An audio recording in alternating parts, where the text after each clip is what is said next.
अस्सलाम वालेकुम क्लास 7। आज हमारा जो लेक्चर नंबर 6 है वो हमारा कल ही जिस तरह से हमने मुस्लिम स्कॉलर्स और साइंटिस्ट के अबाउट पढ़ा था, तो हाफ़ हमारे जो साइंटिस्ट स्कॉलर्स जो थे वो अभी रिमेनिंग थे, जिनके अबाउट मैंने आपको इंट्रोडक्शन नहीं दिया और आपको उसके अबाउट नहीं बताया। तो आज हमारा जो साइंटिस्ट आएगा हमारे पास वो है इब्ने सिना। तो this great scientist was born around 980 in the village of Afshana near Bukhara, now Uzbekistan.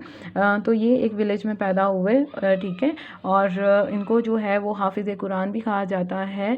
और इनके अबाउट जो इनके जो कंट्रीब्यूशन है वो मेडिसिन के अबाउट है, और उसके बाद साइकोलॉजी में है, फार्माकोलॉजी में है, जियोलॉजी में है, फिज़िक्स में है, एस्ट्रोनॉमी में है, केमिस्ट्री एंड फ़िलासफ़ी। अब जियोलॉजी मतलब ये सारी की सारी ये चीज़ें जो मैं आपको बताती हूँ, फार्माकोलॉजी, जियोलॉजी, एस्ट्रोनॉमी, केमिस्ट्री, ये सारी बिलोंग करती हैं ब्रांचेज़ ऑफ साइंस से। मतलब साइंस की ये सारी ब्रांचेज़ हैं। जैसे अगर हम जियोलॉजी देखें तो जियोलॉजी क्या है, मतलब जियो किसे कहते हैं, ज़मीन को कहते हैं, ठीक है। तो ज़मीन के अबाउट जितनी भी इंफॉर्मेशन है वो सारी की सारी जो स्टडी होती है वो जियोलॉजी में आती है। और अगर आप फार्माकोलॉजी में देखो तो इसकी फार्माकोलॉजी के अंदर जो है वो स्ट्रक्चर्स के अबाउट सारा बताया होता है। उसके अलावा मेडिसिन्स में आप देखो, एस्ट्रोनॉमी में क्या है कि माहिर फल्कियात, आसमान के अबाउट जितनी भी इंफॉर्मेशन है ये सारी मतलब इसमें बताई होती है। और उसके अलावा he was also a poet, तो वो एक पोइट भी था, मतलब वो शायरी भी करता था। और उसने भी फेमस बुक्स जो थी, उसकी बुक्स जो हैं वो हैं al Qanun known as the canon in the west, ठीक है। उसके बाद इब्ने खल्दून के अबाउट अगर हम पढ़ें तो इब्ने खल्दून जो है इसके जो मॉडर्न सब्जेक्ट्स थे वो सोशियोलॉजी एंड डेमोग्राफ़ी है। डेमोग्राफ़ी क्या होता है, इसे हम इल्म शुमारियात कहते हैं, और सोशियोलॉजी इल्म इमरानियात, मतलब जो हमारी सोसाइटी से बिलोंग करता है उसको कहा जाता है। और इसने भी बहुत सारे मतलब अपनी लाइफ में बहुत सारे अलूम थे जिनके ऊपर उसने काम किया। बहुत सारे सब्जेक्ट्स जो हैं उनके अबाउट इंसानों को अवेयर किया।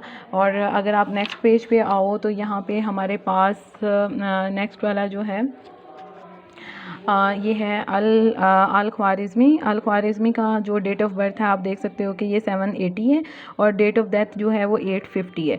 इनके अबाउट है कि ही वाज बोर्न इन 780, कि वो 780 में पैदा हुए।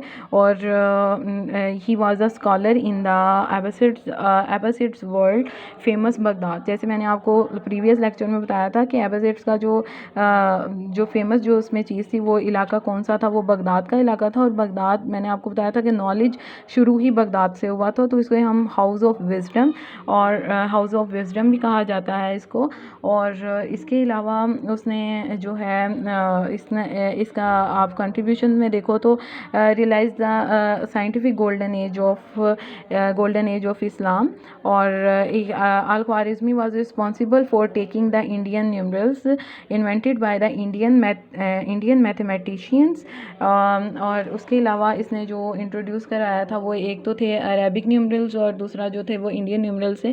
तो न्यूमरल्स क्या होते हैं, बेसिकली न्यूमरल्स जो हैं वो आप देख सकते हो कि न्यूमरल्स किसके कहा जाता है, मतलब ये हम मैथ से रिलेटेड ले सकते हैं, इल्म शुमारियात में आता है। ये डेसिमल सिस्टम भी आपके मैथ्स में आता है, ठीक है। तो इसने ये सारा जो काम किया था वो इसी हवाले से इन्हीं चीज़ों के ऊपर किया था। और ही also worked on the Hebrew Jewish calendar and gave rules for determining the mean longitude of the sun and the moon using the calendar similarly। और उसके अलावा सन और मून की जो लॉन्गिट्यूड, लैटिट्यूड, ट्रिग्नोमेट्री, इसके अबाउट भी इसने सारा जो है इसी ने इसके अबाउट सारा सर्च किया और उसे अपनी बुक्स में लिखा।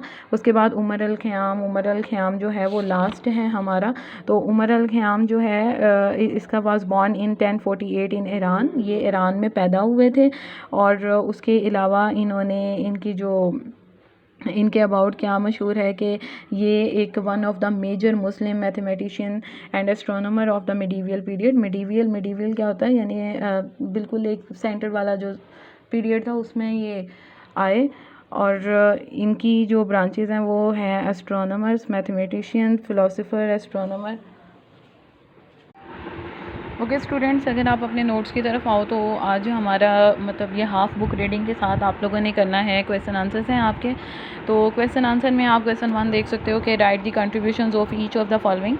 हमने इनके अबाउट कंट्रीब्यूशंस में इनके अबाउट बताना है। सबसे पहले इब्ने बतूता, फिर इब्ने खल्दून, इब्ने सिना एंड अल बेरूनी। और वन बाय वन आप इनके अबाउट जो इम्पॉर्टेंट इनके अबाउट इन्फॉर्मेशन है वो सारी आपके नोट्स पे मेंशन है, जो मैंने आपको अभी आपके लेसन में एक्सप्लेन भी की है। तो ये हेडिंग वाइज आप इनके अबाउट जो इनके कॉन्ट्रीब्यूशंस हैं, इनकी इन्फॉर्मेशन है वो सारी आप याद करोगे। ये सिंगल ही क्वेश्चन है और सबके अबाउट उन्होंने अलग अलग से इन्फॉर्मेशन दी हुई है। ठीक है, आज आपने हाफ रीडिंग और साथ में अपना ये क्वेश्चन याद करना है। ओके।